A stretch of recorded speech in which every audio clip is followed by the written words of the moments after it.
Саламатсызбы? Жашыңыз канчада? 48. 48 жаштасыз. Сиз эми мага келгенде эмне даттануу менен келдиңиз? Мага ошону айтып бериңиз. Мен бүт боюмда алсыздык, алым куруп, эч нерсеге көңүлүм жок, көңүлүм ачылбайт, жүрөгүм кысылып, ушундай болуп келгенмин. Кыжалат болуп ыйларыңыз келчү эле? Кыжалат деле болчумун. Жүрөгүм мындай болуп, көкүрөгүмдө бир нерсе тургандай болуп, кыжалат боло берчүмүн. Канча убакыт ушинтип жүрдүңүз? Көп эле убакыт болду. Өзүм негизи көп. Канча? 1 жылбы, 5 жылбы, 4-5 жылдан арасы болуп. 4-5 жылдан бери сиз ушундай көңүлүңүз ачылбай, кыжалатчылык, бул жерде бир нерсе тургандай, канчадан төрөгөнсүз? 4-төн төрөсүз. Сиз ушул абалдан чыгыш үчүн эмнелерди жасадыңыз бизге чейин? Бул жака келгенге чейин женскийде миома болуп, операция болуп, удаление болдум. Ошондон кийин дагы Бешкеде. Аябай 1 жылча жакшы жүрдүм, андан кийин уже дагы алсыздык, слабый болуп баштадым да. Сиз слабый болгондо туруп, мындай жумуш кылганга күчүңүз жок. Жумуш баягы жумуш болгон жөндөмүм жок болуп калды да, почти жатып ушу көчөдө жүрсөм деле төшөк болсо ушу жата калсам деп калдым да. Алым жок болуп эч нерсе көңүлүм, балдарыма деле, үй бүлөмө деле эч кимге көңүлүм бургум келбей, өзүмө дагы тамак жасап жегенге деле эч бир мындай алым келбей калды. Кандай дарылар менен жүрдүңүз? Мен буга чейин негизи буга чейин деле витаминдерди ичтим, ошо баттарды ичтим, ар түрдүү. Алар деле кичине алсыздыгым жоготуп, кичине өзүмө келип калгандай болуп аттым. Кыйла эле жардам бергендей болду, анан дагы деле анан кийин бир кыжалат болгондо кайрадан ошол абалга түшүп кеттим да. Абалга кайра түшүп калдыңыз. Бизди каяктан угуп калдыңыз?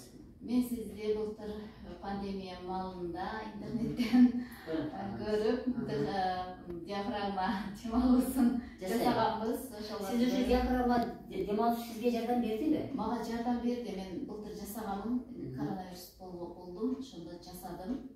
Кудайга шүгүр, жеңил эле өтүп кетти.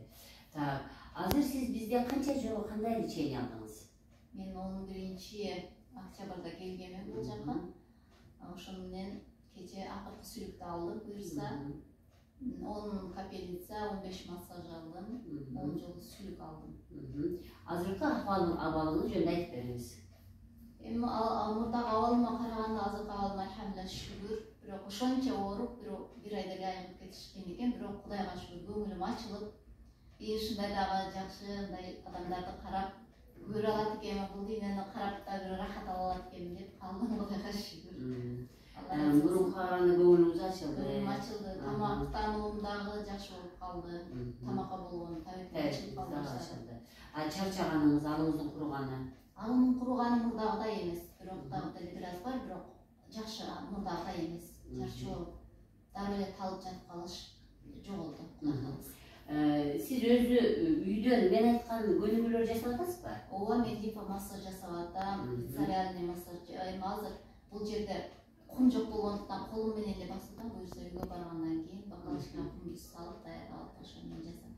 Бирок цариальный массаж менин ичегилерим кыйналып, ичим баягы негедир кыйналып оор болгондо цариальный кылып, баягы точкалар 9 точканы басканда жеңил болуп калып атам да, кадимкидей жеңилдеп.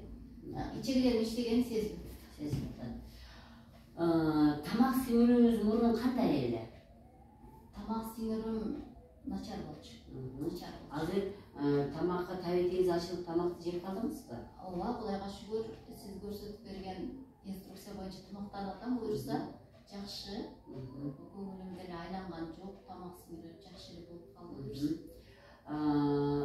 Мына эми сиз дагы жакшыраак бир айтып кетсеңиз, себеби деген биздин мекендештер мынтип ойлошот да, бир 10 күн деле лечение ала койсом эле, анан баары эле жакшы боло калса дейт да. Эми жок. Демек сиз өзүңүз жактан мен айткан инструкциялардын баарын жасап атасыз, биз жактаганы экөөнү бирге алып кетип атасыз. Так. Демек сиз тамакты жөндөп атасыз, сууну ичип атасыз.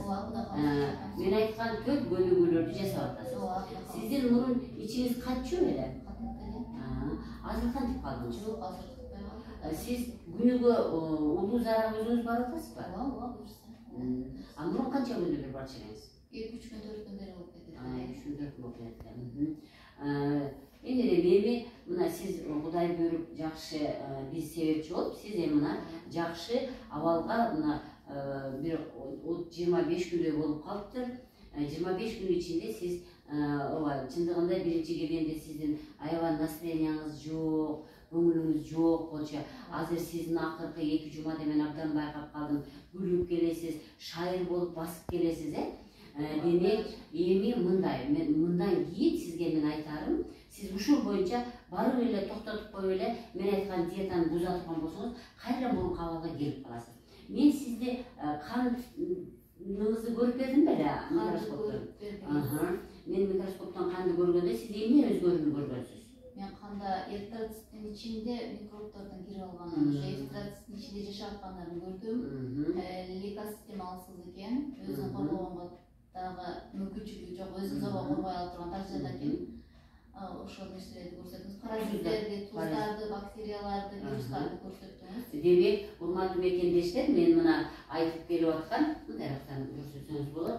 Мен дайым айтып келип аткан мына бул микроскоптон мен дайым келгенде эле келиңиз, мен сизди отургузайын, отуруңуз, мен сиздин каныңызды көрүп берейин деп айтам, Мына ушул микроскоптон келгенде биз мына бул эжекебиздин канынын ичинде эритроциттер, лейкоциттер, ошо кандын ичинде элементтер жакшы абалда жүрбөгөнүн көргөнбүз, Эми муну чындыгында 3 айдан кийин бир көрсө болот. Анан сиз 3 айда келе албасаңыз, 6 айда бир көрсөк болот. Себеби деген мен дайым айтып келем да, урматтуу мекендештер, жакшы болуш үчүн 5 ай, 6 ай, 4 ай. Демек сиз азыр 1 айда ушунчалык өзүңүздү тамакты жөндөп, сууну ичип, мен айткан көнүгүүлөр жасап, биз жактан биз сүлүктөрдү коюп, массаждар жасагандан кийин сиз ушул акыбалга келдиңиз. Мен дайым айтам да, биз силерди, мен тамашалап калдым, мен сизди ылай көчөдөн асфальт көчөгө жылдырып койдум. Сиз эми ушул асфальт көчө менен кетишиңиз керек. Кайра сиз ылай көчөгө чыгыла турган болсоңуз, анда баягы эле келгендегидей эритроциттериңиз бири-бирине жабышып калат, сизге тамак ташыбай калат, эритроциттин ичинде микробдор жашап алат, баягы эрибей калган туздар каныңызда жүрө берет, бизди коргогон лейкоциттер алсыз болуп калат. Көрдүңүзбү? Буларды биз 1 айда, мына почти сиз азыр 25 күнүн ичинде буларды абдан жакшы акыбалга келтирдиңиз. Эгерде сиз үйгө барып кайра баарын буза турган болсоңуз, мурунку абалга келип каласыз. Ошон үчүн мен айтам да, ошо бирөө мынтип жазыптыр да, эже мен сизге барат элем, бирок сиздин лечениеңиз узак экен да депчи.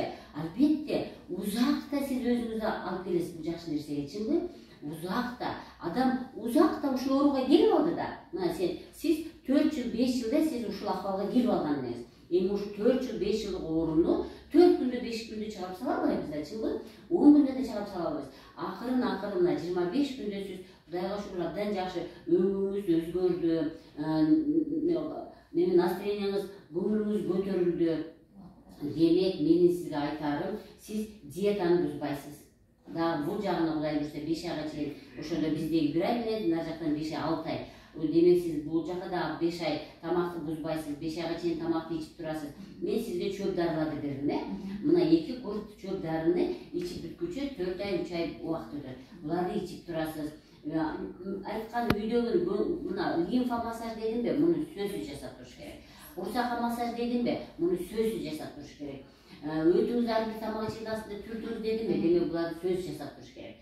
Анан сиз дагы кечээ менен сүйлөшүп отурганда айттыңыз, балаңыздын ичи ооруп калганда эмне кылдым дедиңиз?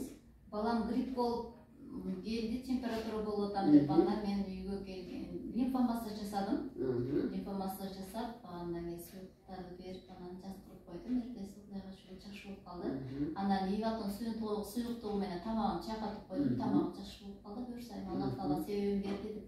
Ооба, мына көрдүңүзбү? Демек сиз бизде Виватонду да колдондуңуз, Мына ушул Виватон бул 40 жылдан бери бул экономикадан ушул элдердин колдонуусунан түшпөй келет да. Эң сонун нерсе да мунун ичинде 26 чөп бар да, муну ошо орустун бир жакшы Савелов деген профессор чыгарган, өтө жакшы организмге жакшы жардам берет.